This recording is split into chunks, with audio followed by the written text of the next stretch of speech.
Kalau kita kembali lagi kepada eh, apa namanya, sebuah stimulan, ini sebenarnya konten kreator ya di era masa depan, ya boleh dikatakan era kekinian ini menjadi bagian dari beberapa bidang kementerian. Ini kalau pemimpin kita cerdas, kalau presidennya cerdas nih. Langsung saja kalau presidennya cerdas itu. Jadi kalau presidennya cerdas, dia bisa mampu mengkoordinir para konten kreator, dia masuk ke beberapa bidang. Contohnya gini, saya katakan konten kreator itu harus mendapatkan stimulan anggaran dari pemerintah daripada buzzer. Karena kalau buzzer kan tidak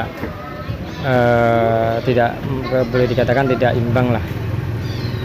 Nah, jadi konten kreator itu turut serta mencerdaskan kehidupan bangsa. Kalau kita tarik kembali ya dari sistem permodelan pendidikan era masa depan, to the future education, kan gitu. Karena dulu saya pernah sampaikan di berapa puluh tahun ya kan, mungkin 12-13 tahun yang lalu, bahwa nanti kita belajar sumber literasinya itu tidak memakai seperti model-model literasi yang ada di era akademisi. Saya sampaikan arah-arah di akademis itu nanti tidak dilirik, karena mereka akan lebih kepada real time condition sebagai literasi.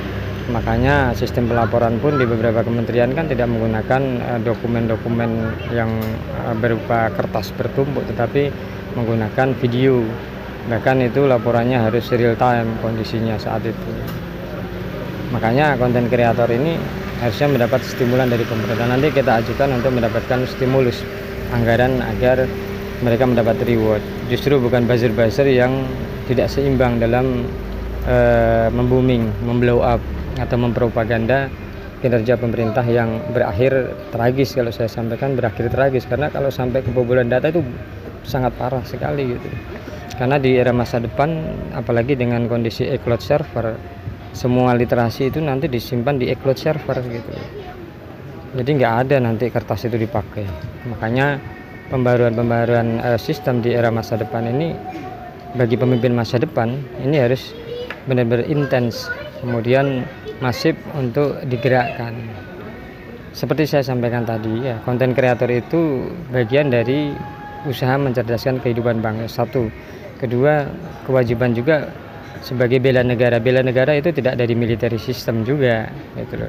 Makanya disebut dia cyber arm. Yang sesungguhnya cyber arm itu adalah konten kreator yang selalu membantu pemerintah dalam usaha mencerdaskan kehidupan bangsa. Nah, itu bisa dimasukkan stimulusnya di beberapa kementerian seperti Kemenhan, kemudian di Lemhanas, lembaga Lemhanas, kemudian dari Menteri Pendidikan sendiri, kemudian beberapa Kementerian Industri Kreatif. Justru bukan dibunuh dengan diberikannya atau dengan dikeluarkannya undang-undang KPI. Nah, ini nanti kita bahas lagi lebih jauh, karena ini sangat mendalam sekali. Untuk itu kan Indonesia, sebelum menyongsong Indonesia cerdas, kemudian Indonesia maju, kita harus persiapkan infrastrukturnya, terutama sumber daya manusia. Seperti yang disampaikan oleh Presiden Joko Widodo, dari mulai pertama Presiden itu mencanangkan smart system untuk pembangunan nasional, itu salah satunya adalah membangun kualitas sumber daya manusia. Nah, itu membangun kualitas sumber daya manusia. Nah, disinilah konten kreator itu memenuhi unsur satu, ya kan, mencerdaskan kehidupan bangsa sebagai tenaga pendidik dengan literasi dan informasi yang real, nyata, nah, terutama yang bersifat informatif dan edukatif. Kemudian konten kreator juga bisa dimasukkan ke dalam wamil, wajib militer, dalam bela negara, usaha bela negara. Nah, karena bela negara itu nanti tidak hanya di bidang ini aja, militer gitu loh. Kalau militer itu sudah nggak dipakai sekarang, bahkan kan perangnya tidak perang militer, perang ekonomi dan perang pendidikan, high tech. Ketika kita mungkin seperti kita punya nuklir, tapi suatu ketika nuklir itu tidak kepakai, ya kan? Ketika tiba-tiba high tech dikunci nuklirnya, seperti kita tidak akan bisa bekerja di negara gitu. Ketika dikunci datanya, karena dari mulai yang bahaya kan ketika sistem penganggarannya itu dijebol. Akhirnya kita nggak bisa mendapatkan anggaran atau tidak bisa menganggarkan karena konsep perencanaannya tidak mungkin terrealisasi atau tidak bisa dilihat secara konkret. Nah, itu seperti itu. Ini yang paling bahaya sekali. Dan masih banyak hal.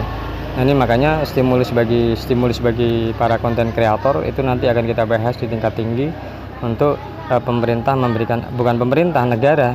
Nah, karena pemerintah itu bisa dibubarkan kapan saja. Makanya kalau dikatakan kita tidak bisa publik tidak bisa membubarkan presiden, itu salah.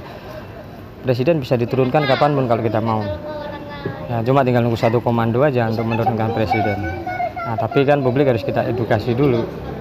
Nah, itu seperti itu. Nah, ini yang ingin saya sampaikan dengan tegas, yaitu sekali lagi bahwa jangan bermain-main dengan data negara. Itu kan data negara, apalagi intelijen, BAIS dan yang lain. Itu kalau nanti di blow up bagaikan bom waktu nanti.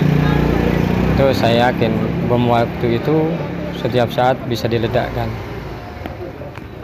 Itu yang paling berbahaya sekali, karena kalau negara-negara lain seperti Singapura, Malaysia yang selalu bersih tegang dengan kita, Papua Nugini, kemudian Australia, kalau secara diplomatik politik internasional, politik luar negeri itu bahaya. Seperti Papua Nugini, nah, kemudian Australia, Malaysia, Singapura, ketika melihat data-data rahasia negara kita, habislah kita. Jadi itu seperti itu dari saya. Mudah-mudahan ini bisa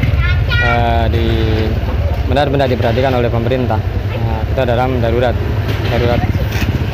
security system ini tidak main-main.